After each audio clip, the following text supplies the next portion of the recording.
Olá, tudo bem? Você já pensou em ser um autodidata na pesquisa científica? Quais são as obras, os autores mais discutidos no campo da metodologia, no campo da leitura, no campo das regras da BNT?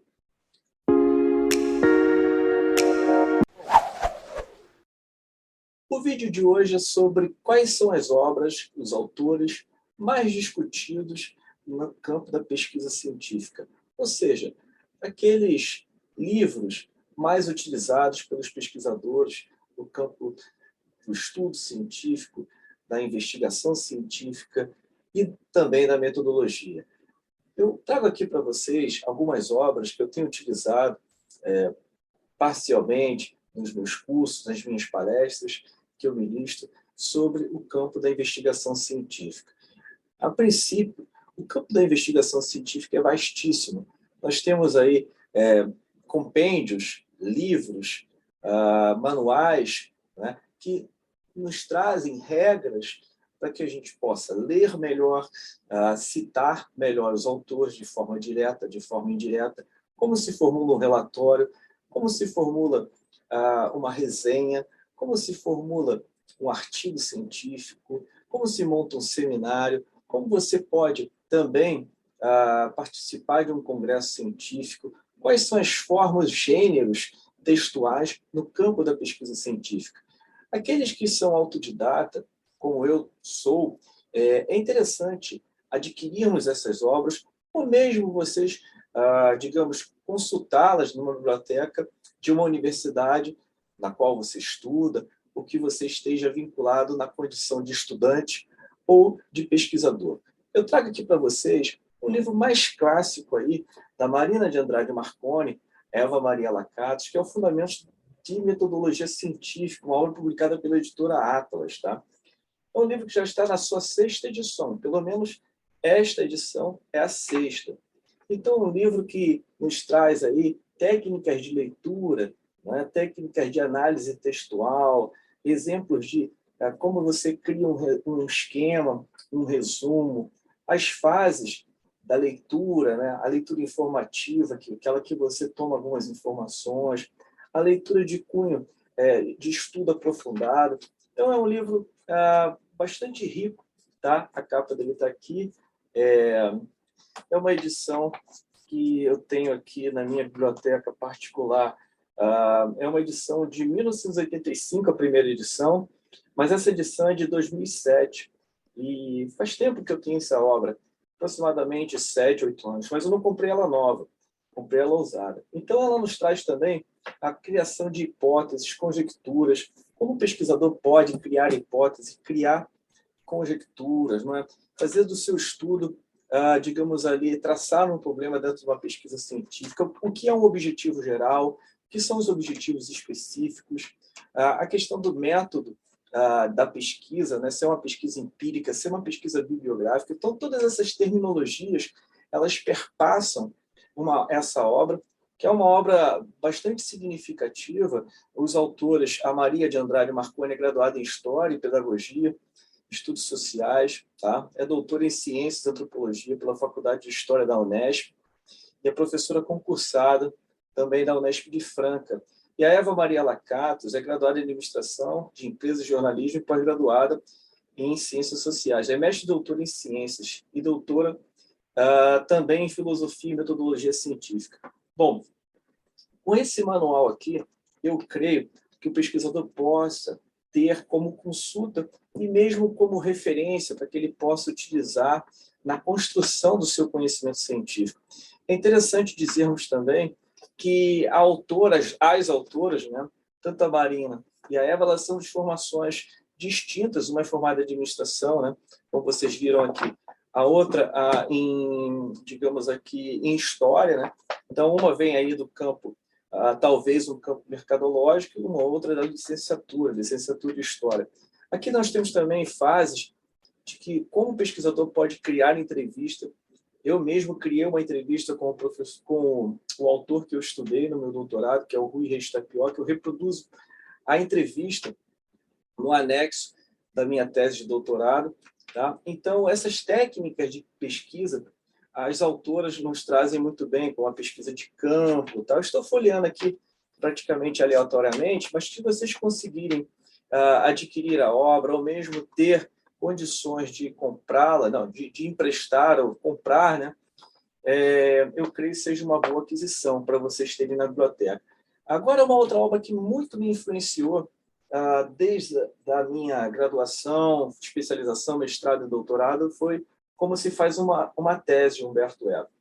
Humberto Eco é um semiólogo, né, um estudioso da arte pop, um estudioso da arte medieval, da iconografia, né, de interpretação de obras artísticas, de pintura, de artes plásticas, romancista, publicou O Nome da Rosa na década de 80, ficou famoso por vários estudos, né? A Obra Aberta, Seis Passeios no Bosque da Ficção, né? Cemitério de Praga, que é um romance, A Ilha do Dia Anterior, que é um romance. Então, Humberto Eco tem uma obra vastíssima. Ele nos deixou aproximadamente uns 4 anos, né? Ele nasceu em Milão, e creio que foi enterrado em Milão também, mas lecionou na Universidade de Bolonha, na Itália, por longo tempo, né? Uma das frases mais enigmáticas aqui desse livrinho, muito satisfatório de ser lido, e muito, assim, digamos, uma linguagem bem irônica que ele trabalha, uma linguagem próxima do leitor, faz com que o leitor leia com prazer essa obra. Ele diz o seguinte: o pesquisador que trabalha fora, né, ou seja, o estudante que trabalha fora, não tem condições, às vezes, de usar uma biblioteca da sua própria cidade, ele tem que se deslocar até outra cidade. Essas dificuldades ele traça nessa obra de uma maneira muito inteligente, sabe? E ele diz o seguinte, que nós temos que enfrentar esses obstáculos, esses desafios, né? Muitos pesquisadores também, iniciantes, trabalham, né, para conseguir financiar os seus estudos. E Humberto Eco diz uma mensagem que, se você chega numa cidadezinha e encontra a biblioteca fechada, não fique de cara feia, frustrado com isso. Isso são dificuldades, né? São dilemas que o pesquisador iniciante enfrenta. Eu mesmo enfrentei várias dificuldades, como a falta de poder aquisitivo para conseguir obras que eu precisava comprar no início do meu mestrado, né? A dificuldade de participar dos congressos científicos também, a dificuldade de pagar as taxas, a locomoção, a hospedagem, né? A taxa, enfim, as digamos, dificuldades, né, que todo pesquisador enfrenta. Então, Humberto Eco lida com isso aqui de forma muito prazerosa, muito bacana. É uma obra muito interessante de ser lida. E outra mensagem que ele diz é o seguinte, importante também: não adianta o pesquisador escrever um tema muito amplo, né? Por exemplo, a literatura italiana contemporânea. Nós sabemos que é um tema muito amplo, nós precisamos definir, nós precisamos afunilar o nosso tema de investigação. Essa é uma das mensagens também que Humberto Eco diz no livro Como se faz uma tese. E uma tese é uma tese, né? Ela precisa comprovar algo inédito, precisa ser original. Você precisa traçar uma linha de raciocínio, uma linha argumentativa para escrever uma tese. E, acima de tudo, você precisa, digamos, construir um pensamento autônomo, né? Doutorando, ele já é uma pessoa que tem uma pesquisa de forma independente, sem depender muito ali do seu orientador. Então, ele tem que ter essa racionalidade, conseguir construir essa pesquisa de forma independente. Outra obra interessante, que é uma obra muito antiga, tá? Mas me chama a atenção, que é A Arte da Investigação Criadora. Uma obra que, inclusive, eu consegui num sebo, no Rio de Janeiro, é do Darcy Duslec, Introdução à Metodologia da Pesquisa. Tá? É uma obra ainda datilografada, para vocês verem como essa obra é antiga, tá? Mas eu gosto desses manuais antigos porque nos traz, assim, digamos, temas e abordagens diferenciadas dos manuais atuais, tá? E mesmo porque servem de inspiração também, né? Porque são obras que já foram lidas por outros pesquisadores, inclusive quando as teses eram escritas à máquina de escrever, quando não existia ainda o computador, né?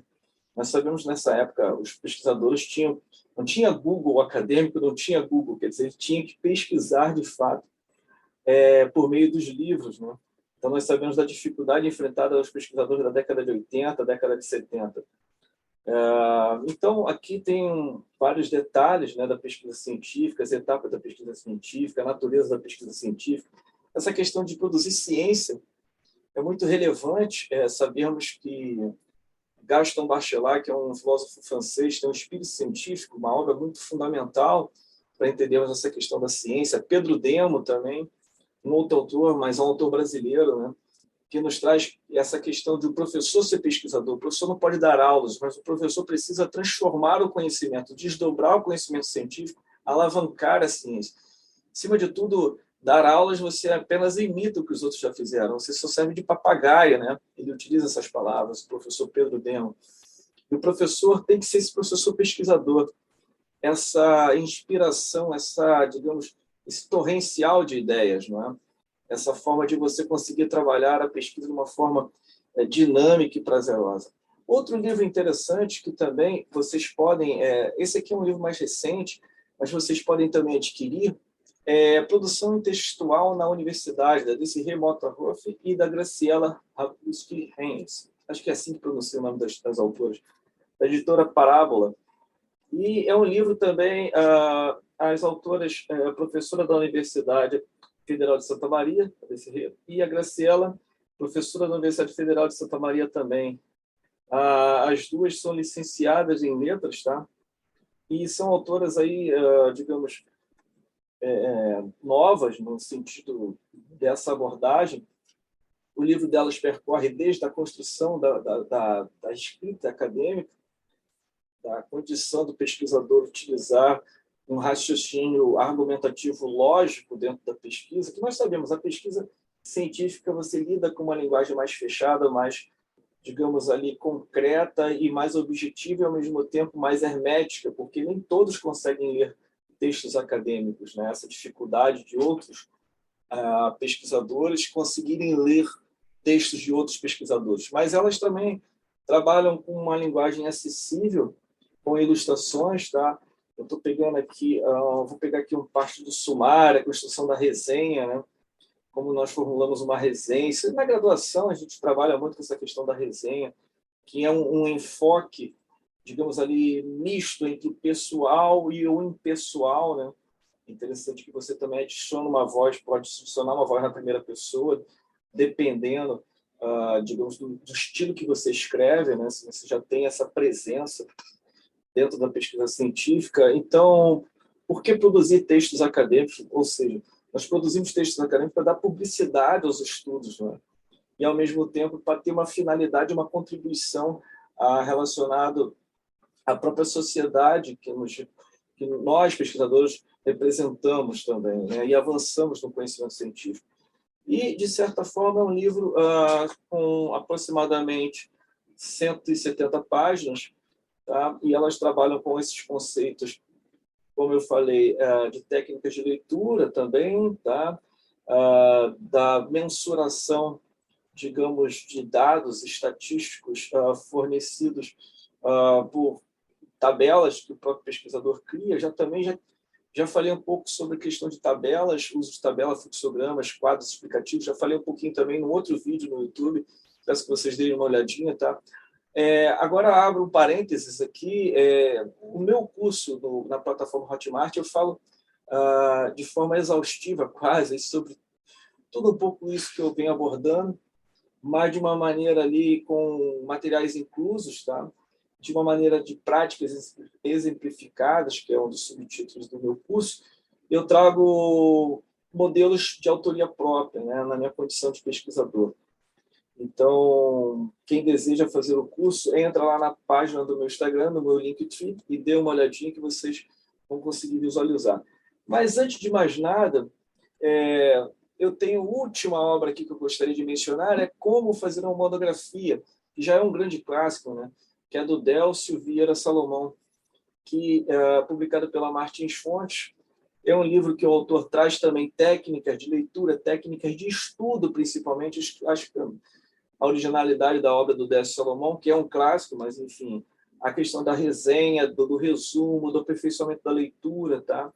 Essas técnicas de leitura nós precisamos incorporar também, né? Eu já disse a vocês, inclusive fiz uma postagem no Instagram, que eu utilizo tampões de ouvido para que esse barulho... Nós vivemos numa sociedade muito barulhenta, né?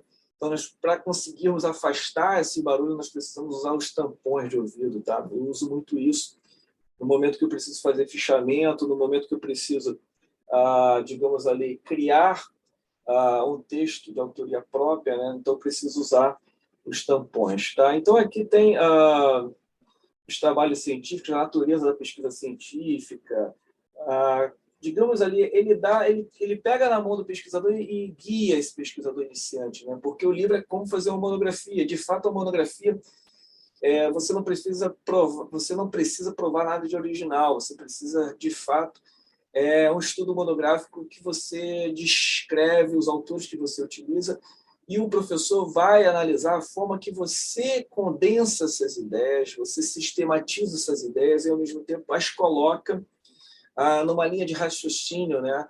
Numa linha dialógica, que você dialoga com os autores, você equilibra com a sua própria voz. Isso, de fato, é uma monografia.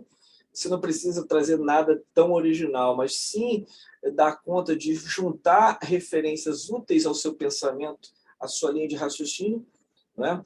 E, ao mesmo tempo, conseguir escrevê-las com as suas palavras. Isso é interessante também, essa técnica da escrita com as suas palavras. E Pedro Demo diz isso, né? Nós não precisamos concordar com as autoridades, e sim discordar, mas, ao mesmo tempo, utilizar os nossos argumentos, reescrever com o nosso pensamento as palavras do autor. Essas técnicas de escrita e de leitura também falo lá no meu curso, tá, pessoal? Sobre pesquisa científica. Então, aqui o Décio Salomão traça um pouco dessas questões sobre projeto de pesquisa, ele trabalha com fluxograma, organograma, tá?